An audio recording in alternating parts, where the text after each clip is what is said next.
కాపోద్యమ నేత ముద్రగడ పద్మనాభం అంత్యక్రియలు నిన్న ఆయన స్వగ్రామం కిర్లంపూడిలో చాలా ఘనంగా జరిగాయి. ప్రభుత్వ లాంఛనాలని తిరస్కరించి మరి సొంతంగా కుటుంబ సభ్యులే ఘనంగా నిర్వహించుకున్నటువంటి పరిస్థితి. ముఖ్యంగా వైఎస్ఆర్ కాంగ్రెస్ పార్టీ అధినేత వైఎస్ జగన్ స్వయంగా పాడి మోయడమే కాకుండా అంత్యక్రియలు ముగిసే వరకు ఉన్నారు. సో ఈ అంశాలపై మాట్లాడేందుకు మనతో జాయిన్ అవుతున్నారు గుంటూరు నుంచి ప్రముఖ న్యాయవాది రజనీ గారు. రజనీ గారు నమస్తే మేడం. నమస్తే అండి మేడం, నిన్న కాపు ఉద్యమ నేత, కాపులకు ఒక ధీశాలిగా మారినటువంటి ముద్రగడ పద్మనాభం అంత్యక్రియలు జరిగాయి. నిన్న మీరు కూడా పాల్గొన్నట్టున్నారు కదా, ఎలా జరిగినాయి అంత్యక్రియల కార్యక్రమం? మొత్తం కుటుంబ సభ్యులు అక్కడ జరిగినటువంటి పరిస్థితి ఎలా జరిగింది ఏంటి? సార్ నమస్తే సార్. ముఖ్యంగా నిన్న కిర్లంపూడి పరిసర ప్రాంతాల్లో స్వచ్ఛందంగా బంద్ కి పిలుపునిచ్చినారండి. అక్కడ ఏ షాపులు స్టార్టింగ్ నుంచి చివరి వరకు ఏ షాపులు ఓపెన్ చేసలేదు. తర్వాత దారి పొడుగునా కూడా ఆయనకి సంబంధించిన నివాళులు అర్పిస్తూ లైన్ ఆల్వేస్ లైవ్ అన్నారండి. అంటే సింహం ఎప్పుడు బ్రతికే ఉంటుంది, ఆ గర్జన ఎప్పుడు మాకు వినపడుతూనే ఉంటుంది అన్నట్టుగా ఆ పదజాలం అనిపించిందండి. అదే మాదిరిగా ఆయన చనిపోతూ ఆయన ఏదైతే కోరికలు అంటూ ఏదైతే ఒక 2-3 కోరికలు కోరినారో దాని ప్రకారంగా శ్మశాన వాటికలో ఆయనకి సంబంధించిన కార్యక్రమాలు కాదు, మన ఇంటి పెరడ్లోనే నన్ను ఇలా ఏదైతే పూడ్చిపెట్టండి అంటూ ఖననం చేయకండి, ఇలాగా పూడికలో పూడ్చిపెట్టండి, అది కూడా మన ఇంటి పెరట్లోనే, నా ఆత్మ ఇక్కడే ఉంటుంది, ఎక్కడికి పోదు, మీకెప్పుడు సజీవంగానే ఉన్నట్టే నేను అంటూ కూడా చాలా గొప్పగా ఒక మెసేజ్ ఇచ్చినారండి. అదే మాదిరిగా తన భార్యకి ఏదైతే అంటే భర్త చనిపోగానే ప్రతి ఆడబిడ్డని వితంతు చేస్తారండి. అంటే బొట్టు, పూలు ఇవన్నీ తీసేయడం. కానీ ఇది భర్తతో పాటు వచ్చింది కాదు కదండి. ఆడబిడ్డ పుట్టుకతో ఉండే బొట్టు పూలును ఏదో భర్తతో వచ్చినట్టుగా భర్త లేనప్పుడు తీసేయడం అనే సాంప్రదాయం అది ఎప్పటి నుంచో పెట్టినటువంటి సాంప్రదాయం అండి. అతను చనిపోయినప్పుడు కాదు, ఆ భార్య వితంతు అవుతున్నప్పుడు పడే బాధ, ఆవేదన ఎలా ఉంటుందో అందరికీ తెలుసండి. చాలా మంది దగ్గర చూసుంటాం మేము. కన్నీటి పర్యంతమైన ఆ దృశ్యాన్ని బొట్టు పూలుతో తన తల్లి లేకపోతే బిడ్డలు పడే ఆవేదన ఎలా ఉంటుందో అందరికీ తెలుసండి. సో ఇతను చాలా గొప్పగా ఒక మెసేజ్ ఇచ్చినాడండి. అవి నాతో వచ్చినవి కాదు అంటూ ఆవిడని ఎప్పుడు వితంతువుగా చేయకండి, ఆవిడ నిత్యం గోమాతకు పూజ చేస్తూ, నా సమాధికి పూజ చేస్తూ నిత్య సుమంగళిగా ఉండనివ్వండి అంటూ కూడా తన ఆవేదన వ్యక్తపరిచిన దృశ్యం చాలా గొప్పగా అనిపించిందండి. చాలా ఎంతో ఒక అంటే ఒక మార్గదర్శకం, ఒక ఆదర్శనీయం అండి అది. అదే మాదిరిగా ఇక తన కూతురు విషయం వస్తే ఇది మనం చాలా గట్టిగా మాట్లాడుకోవాలండి.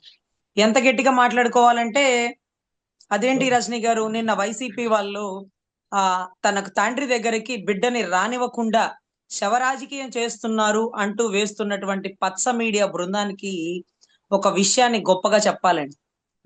అంటే లక్ష్మీ పార్వతి గారు స్వయాన పాపం ఎన్టీ రామారావు గారు వివాహం చేసుకున్న భార్య. అంతమంది 10-11 మంది పిల్లలు పైచులుకంటూ అనుకుంటా కదండి ఆయనకి. అవును. సో అంతమంది బిడ్డల్లో ఎవ్వరు దగ్గర తీసి చేరదీసి ఒక ముద్ద పెట్టలేని పరిస్థితుల్లో తను ఇంకొక వివాహం చేసుకున్నాడు. అది కూడా ఆ వయసులో తన ఇంటి ఆడబిడ్డలు గాని మగ బిడ్డలు గాని మరి తోడుగలేదు. అది లీగల్లీ వెడెడ్ వైఫ్ అనమాట. అంటే లీగల్ గా వైఫ్ ఆవిడ. మరి ఈ రోజు ఏ కార్యక్రమాల్లో అంటే మొన్న ఒక రోజు ఏదో ఒక కాయిన్ రిలీజ్ అది చేస్తూ ఏదో కాయిన్ అనుకుంటాండి అవార్డు మరి నాకు గుర్తులేదు. ఆ ఢిల్లీకి ఏదో వెళ్ళారు ఆ కుటుంబం మొత్తం. అవునండి. అక్కడికి కూడా భార్యని తీసుకురాలేదండి. అంటే లక్ష్మీ పార్వతి గారు అంటే లీగల్ గా ఎవరు ఎన్టీ రామారావు గారి భార్య ప్రెసెంట్ అంటే ఆవిడే చెప్పాలి మరి. ఎందుకంటే భార్యగా పెళ్లి చేసుకున్నారు, అన్ని చోట్లకు ఆవిడతో వెళ్ళేవారు. సో ఇవన్నీ తెలిసిందే. మరి ఎందుకు రెస్పెక్ట్ ఇవ్వలేదండి?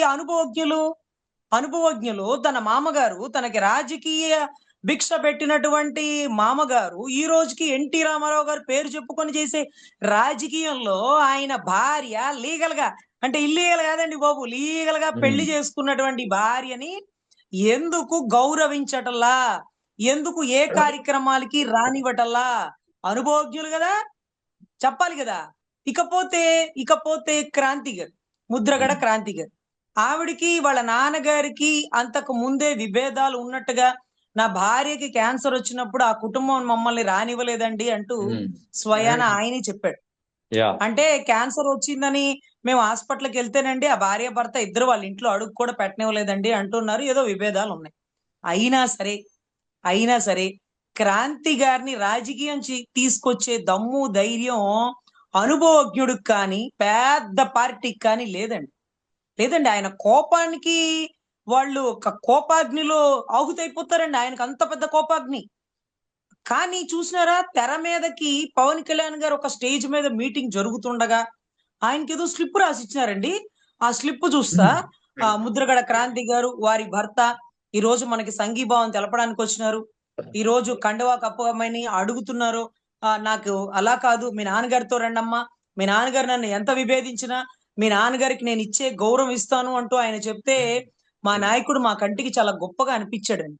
నిన్నటి రోజు ఆయన చెప్తున్నారు, అది కూడా ఒక డ్రామా, అనుకోకుండా జరిగినట్టుగా స్టేజ్ మీదకి తీసుకొచ్చి నా కుటుంబాన్ని నా బిడ్డని స్టేజ్ మీదకి తీసుకొచ్చి నన్ను రోడ్డుకు లాగేసినాడు అంటూ ఆయన మాట్లాడుతున్నారట. అక్కడ చుట్టుపక్కల వాళ్ళు చెప్తున్నారు, పొరపాటున ఏదో జరిగి ఉంటదండి, పవన్ కళ్యాణ్ గారికి కూడా ఇష్టం ఉండదు కదా, ఆయన అలా తీసుకొచ్చే ధైర్యం చెయ్యరు కదా. ఏమ్మా, ఆ పేపర్ చదవగానే ఏముందమ్మా, పేరు ముద్రగడ క్రాంతి అంది. అయ్యో, ఈవెన్ స్టేజ్ ఎందుకు ఎక్కించారు, దింపేయండి దింపేయండి. వద్దొద్దు, ఇక్కడ కాదు, మనం ఛాంబర్ లో మాట్లాడుకున్నాక తీసుకురావాలా, ఛాంబర్ లో మాట్లాడుకున్నాక స్టేజ్ మీదకి తీసుకురావాలా. ఓపెన్ గా ఒక కాగితం రాసి ఇచ్చి పేరు అనౌన్స్ చేయమంటారండి. ఎవరు అనుకున్నారు ముద్రగడ పద్మనాభం గారు? ఆయన కోపం ఎలా ఉంటుందో తెలుసా అండి, అని దింపేయాలండి, దింపేయాలి. వద్దొద్దమ్మా, ఇక్కడ కాదు ఇక్కడ కాదు, మీరు మీరు పార్టీ ఆఫీస్కి రండి, అక్కడ మనం మాట్లాడుకున్నాక మిమ్మల్ని బయటికి అనౌన్స్ చేయడమా వద్దు అనుకోవడమా నేను నిర్ణయం తీసుకుంటా. వద్దమ్మా వద్దు, ఇలా కరెక్ట్ కాదు, మీ నాన్నగారి కోపం వస్తుందని వెంటనే స్టేజ్ దిగి పంపించేయాలా. అసలు స్టేజ్ మీదకి రానికూడదు. ఎవరు రానిచ్చినారు? అనుభవజ్ఞుల పక్కనుండే స్పీకర్ నాదెండ్ల మనోహర్ గారా? ఒకవేళ ఆయన అలా రాణిస్తే దీర్ఘకాలికంగా పవన్ కళ్యాణ్ గారికి ముద్రగడ అభిమానులకి ఒక శత్రుత్వాన్ని రాజేసినట్టు.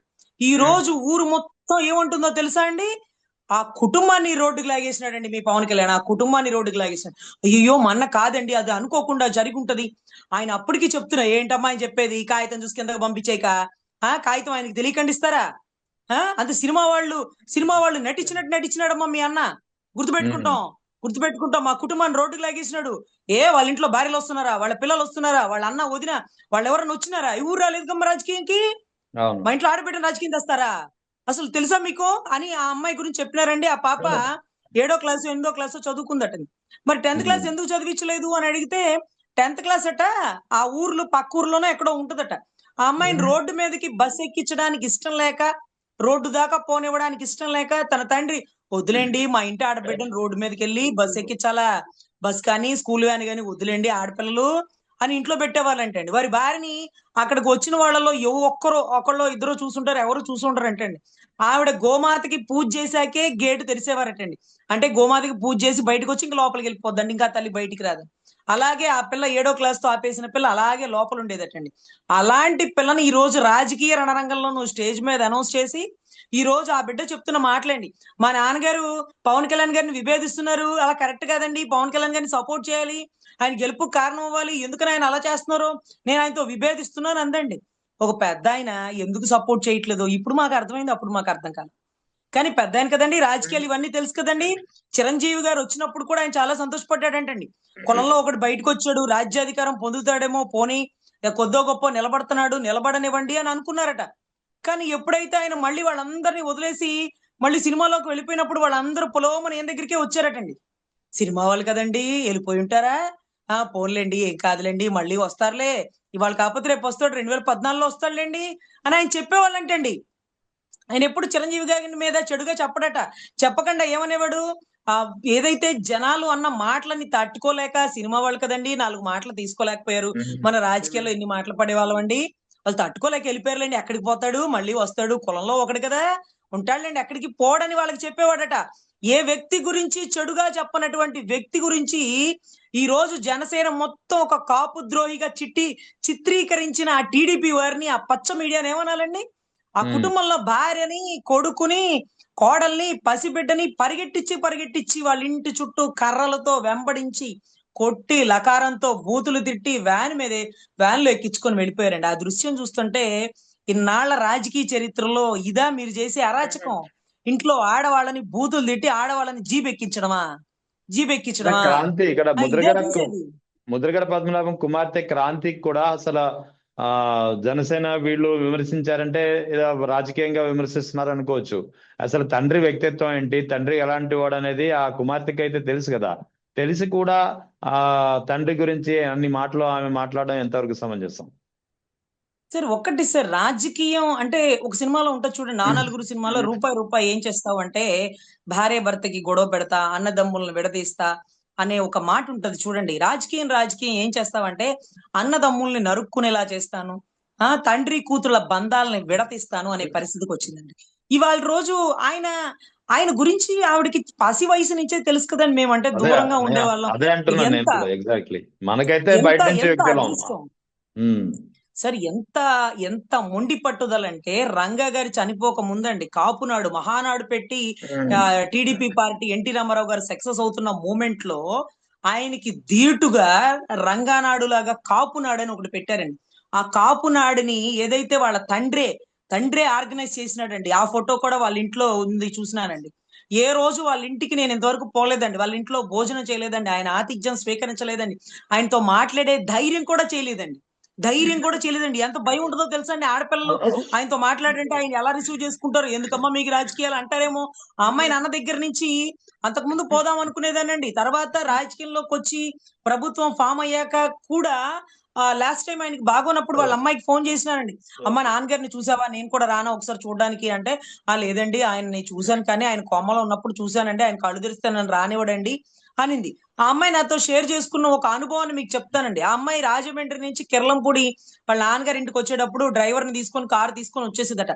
వాళ్ళ నాన్నగారి ఇంటికి రాగానే కోప్పడేవాళ్ళట. ఏమని? అలాగే ఎలా వచ్చేస్తారండి మీరు, ఎలా వచ్చేస్తారు మీరు, ఆ ఇంట్లో మనిషి లేకుండా కారులో మనిషి లేకుండా?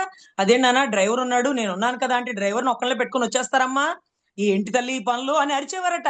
అంటే డ్రైవర్ తో పాటు మన మనుషులు ఉండాలి. ఒక 40 నిమిషాలు కూడా తన కూతుర్ని ఒంటరిగా తీసుకురావడం ఇష్టం లేదు అని నువ్వే స్వయంగా నాకు చెప్పినావు కదమ్మా క్రాంతి. నీకు తెలియదా నీ తండ్రి పట్టుదల? ఈ రోజు డిప్యూటీ సీఎం లో హోదాలో ఉన్న వ్యక్తి ఏమన్నాడు?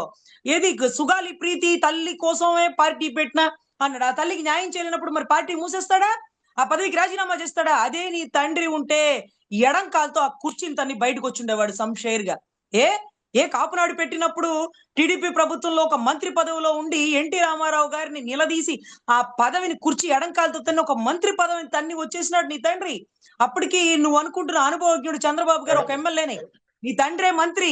ఆ పదవినే వదులుకుని వచ్చే తండ్రి నీ పట్టుదల, ఆ తండ్రి పట్టుదల నీకు తెలియదా? మాకా తెలిసేది, నీకు కదా తెలిసేది. నీ తమ్ముళ్ళు ఏ రోజున నీ తండ్రి ముందు మాట్లాడతారా? నోరెత్తి ఒక మాట మాట్లాడగలరా? సరే అలాంటిది ఈ రోజు రాజకీయం కోసం ఒక ఎమ్మెల్యే పదవి కోసం మహా అయితే ఒక ఎమ్మెల్యే ఒక మినిస్టర్ ఎన్ని సంవత్సరాలు అవుతారు? ఒక మనిషి ఎమ్మెల్యేగా 10 సంవత్సరాలు 5 సంవత్సరాలు అయిపోతారా?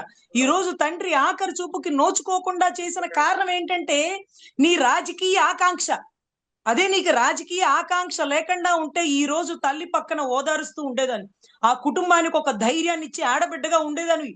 రేపటి రోజు ఒకవేళ మీ నాన్నగారు చనిపోతే ఆ కుటుంబం మొత్తంలో నువ్వే మా కంటికి కనపడేదాన్ని, నీకే రాజకీయ అవకాశం ఇచ్చేవాళ్ళం. నిన్ను కాదని పక్కకు పోతావా? నిన్ను ఈ రోజు ఎవరన్నా ఒక మాట అంటే ఊరుకుంటామా? ఎందుకంటే ఆ తండ్రి రక్తమే కదా, నిన్నంటే ఆయన అన్నట్టే మాకు. ఈ రోజు ఎంతమంది నిన్ను ఒక మాట అంటుంటే ప్రాణం తూక్కుమంటుంది. అసలు ఏంటది? నువ్వంత మాట పడాల్సిన అవసరం ఏంటి? నీ తండ్రి పట్టుదల నీకు తెలియదా? ఏంటి చేస్తావు రాజకీయాల్లో? ఎమ్మెల్యే మినిస్టర్లు మీ నాన్న చూడనివా? మీ నాన్న చెయ్యనివా? ఎన్ని హోదాలు అనుభవించి ఉంటావు నువ్వు ఒక మినిస్టర్ గారి కూతురుగా? ఎంత హోదా! అరే ఎంత దారుణం అంటేనండి, వాళ్ళదొక నక్సలైట్ ఏరియా. ఏ రోజు ఆయన ప్రోటోకాల్ గాని గన్మెన్లు గాని పెట్టుకోలేదండి. కానీ ఈ విషయాన్ని వారి భార్య గారు వారి కొడుకు ఎవరైతే గిరి ఉన్నాడో స్వయంగా మీతో చెప్పమన్న మాట అండి.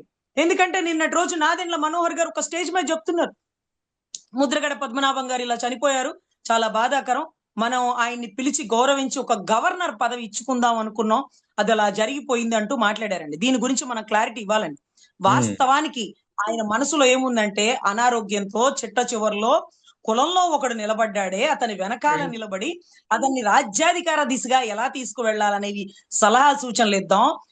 నా ఏదైతే నా సామాజిక వర్గమో లేకపోతే నన్ను అభిమానించే బీసీలు ఎస్సీలు అన్ని కులాల జనాన్ని పవన్ కళ్యాణ్ గాడి కింద కట్టేసి వారిని రాజ్యాధికార దిశగా నడిపించి వారిని ముఖ్యమంత్రి చెయ్యాలి అని ఆయన మనసులో ఒక తలంపు అయితే వచ్చింది సార్. వాస్తవంగా.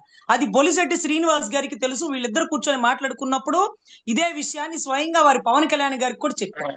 సార్ ఏదైతే ముద్రగడ పద్మనాభం గారు మనతో కలిసి ప్రయాణించడానికి ఆయన ఒప్పుకున్నారు. ఒక రోజు మీ దగ్గరికి వస్తానన్నారు, కూర్చొని మాట్లాడతానన్నారంటే పెద్ద ఆయన వద్దులేండి నేనే వస్తాను అన్నారు. ఇది బొలిశెట్టి శ్రీనివాస్ గారు ఓపెన్ గా ఇచ్చిన స్టేట్మెంట్. దాని తర్వాత ఏం జరిగింది అంటే ఇది మనం మాట్లాడుకోవాల్సింది. పవన్ కళ్యాణ్ గారి అధికారం ఆయన పార్టీలోనే లేదు. ఆయన ఒకరు అంటే ముద్రగడ పద్మనాభం గారిని పార్టీలోకి స్వాగతించే అధికారం పవన్ కళ్యాణ్ గారికి లేదు. ఎలా అంటే ఒక లెటర్ లో చెప్పినాడు ముద్రగడ పద్మనాభం గారు. ఏదైతే ఆయనకి ఆఫర్ ఇచ్చినారు, ఆఫరు గవర్నర్ పదవి బీజేపీ నుంచి మీరు పార్టీలోకి రండి, బీజేపీలోకి రండి, మీకు అక్కడ గవర్నర్ పదవి ఇస్తే సముచిత స్థానం ఇస్తాం, మీరు కూటమిలోనే ఉండొచ్చు, మీరు కూటమిలోనే ఉండొచ్చు అని ఒక ఆఫర్ వచ్చిందండి. మరి ఇది ఎవరు పంపించినారో నాకు తెలియదు కానీ వారి భార్య వారి కుమారుడు మీకు చెప్పమని చెప్పారండి.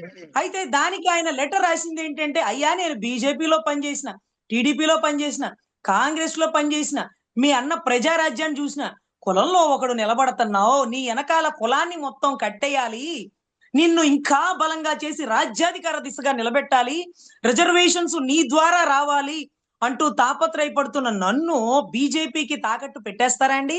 మీరెవరండి నన్ను బీజేపీకి తాకట్టు పెట్టేయడానికి, అమ్మేయడానికి? ఎవరండి మీరు అంటూ నిలదీస్తూ ఒక లెటర్ రిలీజ్ చేసి దయచేసి నాకు రాకండి, నా దగ్గరికి రాకండి, నన్ను ఇబ్బంది పెట్టకండి. 2 రోజులండి పలానా డేట్ లో పవన్ కళ్యాణ్ గారు వస్తున్నారు అనగానే ఊర్లో జనాలందరినీ పిలిపించుకొని, అయ్యా నా ప్రయాణం చివరి దిశలో కులంలో నిలబడుతున్నా పవన్ కళ్యాణ్ వైపు వెళ్దాం అనుకుంటున్నానండి, మీరందరూ మీకు ఇష్టమైతే మీరు నాతో కలిసి ఒక ర్యాలీగా మనం మంగళగిరి పార్టీ ఆఫీస్ కి వెళ్ళాలి, మీకు ఇష్టమైతేనే ఒక నిర్ణయం తీసుకుందాం అంటే, అయ్యో మీ నిర్ణయం ఎటైతే మా నిర్ణయం అట్టేనండి అన్నారు. అంత గొప్పగా ముందుకొచ్చిన వ్యక్తిని తీసుకునే అధికారం ఇతనికి లేదు. అంటే నీ పార్టీలో ఒకరిని పిలిచే అధికారం లేదు. నీ పార్టీలోకి ఆయన్ని పిలిస్తే టీడీపీలో ఉండే చంద్రబాబు గారు ఊరుకోరు. ఎందుకు ఊరుకోరు? ఆ కుటుంబాన్ని లకారంతో బూతులు తిట్టించి రిజర్వేషన్ కోసం పోరాడుతూ ఎక్కడ కులం ఎదిగిపోతే వారికి పోటీ వస్తుందని కాపు రిజర్వేషన్ ఇవ్వకుండా మరి ఇంటింటికి తిరిగి ఉట్టుట్టి మాటలు ఎందుకు చెప్పి మా కాపుల్ని మోసం చేశారని దాసరి నారాయణరావు గారు, చిరంజీవి గారు, బొత్స గారు వీళ్ళందరూ గర్జించి రంగా గారిని కోల్పోయాం, ముద్రగడ గారిని కోల్పోవడానికి మేము ఊరుకోము అంటూ మా జాతి మీద దాడి చేస్తావా చంద్రబాబు, నిన్ను ఊరుకునేదే లేదు అంటూ దాసరి నారాయణరావు గారు ఇచ్చిన గర్జన ఆంతర్యం వీళ్ళు ఈ రోజు బీజేపీకి తాకట్టు పెట్టేస్తున్న దృశ్యం అండి. నిన్న అంత్యక్రియల విషయంలో వైఎస్ జగన్ కూడా పాల్గొన్నారు, చివరి వరకు ఉన్నారు, పాడి కూడా మోసారు. సో అది మీరు చూసే ఉంటారు కదా, ఎలా అనిపించింది మీకు అది? సార్ ఒకటి సార్, ఆయన ఏదైతే ఇచ్చిన మాట మీద నిలబడి చిట్ట చివరిలో ఏదైతే జగన్ గారి వెనకాల ఆయన ప్రయాణం చేస్తూ అదే మాదిరిగా వంగా గీతమ్మ గారిని గెలిపించుకుంటాను అంటూ ఆవిడకి సహకారంగా అక్కడ ప్రయాణిస్తూ ఆయన ఇచ్చిన మాట, ఒకవేళ పవన్ కళ్యాణ్ నేను ఓడించలేకపోతే నేను నా పేరు చివర రెడ్డి పెట్టుకుంటాను అంటూ ఆయన చేసినటువంటి శపథం. ఈ రోజు ఆయన ఓడిపోయాడా? ఆయన మాట ఓడిపోయిందా? కులం ఆయన్ని మోసం చేసిందా? అక్కడ ఉండేటటువంటి కులం జనాన్ని నమ్ముకొని ఆయన మాట ఇచ్చారండి.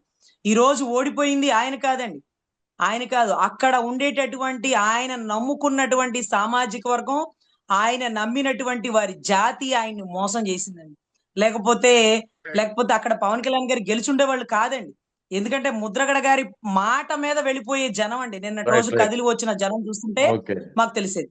కానీ ఏదైతే పాడె మోసి పేరు చివర రెడ్డిగా పెట్టుకున్నందుకు తన తండ్రిగా భావించి ఆ రుణం తీర్చుకున్నటువంటి గౌరవ జగన్మోహన్ రెడ్డి గారికి ఏదైతే కాపు జాతి మొత్తం అని నేను చెప్పలేనులేండి, ఎందుకంటే ముద్రగడ గారి అభిమానులు మొత్తం కాపు జాతి ఈ రోజు భజన బృందం అయిపోయింది కాబట్టి మేము వాటి గురించి చెప్పలేము. కానీ ముద్రగడ గారి అభిమాన బృందం అంతా జీవితాంతం ఆయనకి రుణపడి ఉంటామండి. దాన్ని కూడా రాజకీయం అని మాట్లాడే పచ్చ మీడియాకి బీసీల్లో ఒక అతను చనిపోయారండి, ఎవరు చంద్రయ్య అనుకుంటా, చంద్రయ్య చనిపోయినప్పుడు మరి పాడి మోసినారు. మరి బీసీల ఓటింగ్ కోసం పాడి మోసినారండి? రాజకీయం మీరు కదా బియ్యం చేసింది, బీసీల ఓటింగ్ కోసమా రాజకీయంగా మీరు పాడి మోసింది? పోతా మీ పేరు చెప్పి చనిపోయాడు పాపం, నా అభిమాననే కదా. మరి ఈ రోజు ముద్రగడ పద్మనాభం గారు జగన్ రెడ్డి గారి మీద అభిమానం, ఆయన గెలుపుకి కారణం అవ్వాలనుకున్నారు. ఇచ్చిన మాట నిలబెట్టుకునే నిమిత్తం పేరు చివర రెడ్డి పెట్టుకున్నారు. ఆయన తన తండ్రిగా భావించి ఆ రుణం తీర్చుకోవడానికి పాడి మోసినాడు. దీనికి కాపులందరూ రారండి, ఎందుకంటే కాపులు భజన బృందంలో అక్కడక్కడ ఉన్నారండి. ఇంకా కూడా జాతి కోసం కష్టపడే ముద్రగడ గారిని ముద్రగడ రెడ్డిగా మార్చుకున్నాడు. మాకు అక్కర్లేదు, మేము మా సినిమా యాక్టర్ వెనకాలే మేము మా ప్రయాణం అనుకున్నారు అనుకోండి, వెళ్ళండి స్వామి వెళ్ళండి, సినిమా యాక్టర్ వెనకాలే వెళ్ళండి. ఆ రోజు ఒక సినిమా యాక్టర్ కి ధీటుగా ఎదుర్కొంది రంగా గారేనండి. ఎన్టీఆర్ గారిని ఎదుర్కోవడం, ఆయన గురించి ఒక మాట మాట్లాడాలంటే ఆ ధైర్యం ఎవరు చేసేవాళ్ళు కాదు. వంగవీటి మోహన్ రంగా గారు సినిమా స్టార్ ని ఎదుర్కొన్నాడు. సినిమా స్టార్ ని, ఒక ఫిలిం స్టార్ ని, ఒక యాక్టర్స్ ని ఎదుర్కొన్నారు. సో ఇటువంటి పరిస్థితుల్లో వాళ్ళు ముఖాలకి రంగులు వేసుకునే వాళ్ళండి, వాళ్ళ మాటలు అలాగే ఉంటాయండి అంటూ ఆయన మాట్లాడే మాటలు ఈ రోజు ఖచ్చితంగా జాతి నిజంగా ఆయనకు రుణపడి ఉంటామండి. నిజాయితీగా చెప్తున్నాం. ఆయన నిజంగా ముద్రగడ గారి రుణాన్ని తీర్చుకున్నారు. ఆ కుటుంబ సభ్యుల మనసునే కాదండి, మా అందరి మనసుని మరొక్కసారి గెలుచుకున్నారు. చాలా ధన్యవాదాలు. ఆయన మాకు నిజంగా ఆ రెడ్డి అనే పేరు ఏదైతే ముద్రగడ పద్మనాభ రెడ్డి అని ఎగతాళి చేసే వరకు అవునురా, అవును రెడ్డి అనే పెట్టుకున్నాడు. అందుకనే ఆ పెద్ద రెడ్డి వచ్చి ఈ రోజు పాడే మోసినాడు, ఆ రుణం తీర్చుకున్నాడు, ఆ రెడ్డి గారు రుణం తీర్చుకున్నాడు. మరి జాతిలో పనిచేసినాడు, మన జాతి కోసం పోరాడాడు, జాతిలో రిజర్వేషన్ కోసం ఆయన పదవులు ఎదుర్కొన్నాడు. మన జాతి ఏం చేసినాం, పేరు చివర మార్చుకున్నారని వదిలేసినాం. ఎందుకు మార్చుకున్నాడు, ఇచ్చిన మాట మీద నిలబెట్టుకున్నాడు. మా కులపోడు సంశయరని చెప్పుకోలేని నీచులు ఈ రోజు రెడ్డిగా మార్చుకున్నాడు. అందుకే రెడ్డిగా మార్చున్నందుకే పెద్దరెడ్డి గారు వచ్చి ఈ రోజు పాడే మోసి ఆ రుణం తీర్చుకున్నారు. సో దయచేసి ఆయన అన్నం తిన్నవారు, ఆయన ఇంటికి వచ్చిన వారు, ఆయన ఆతిథ్యం స్వీకరించిన వారు దయచేసి విశ్వాసం లేని వ్యక్తులుగా కాకుండా ఆయన ఔన్నత్యం గురించి, అవినీతి లేని ఆయన రాజకీయం గురించి, రాజీ పడని అటువంటి ఆయన సారథ్యం గురించి తెలుసుకున్న వాళ్ళు ఎప్పుడు ఆయన గురించి తప్పుగా మాట్లాడరండి.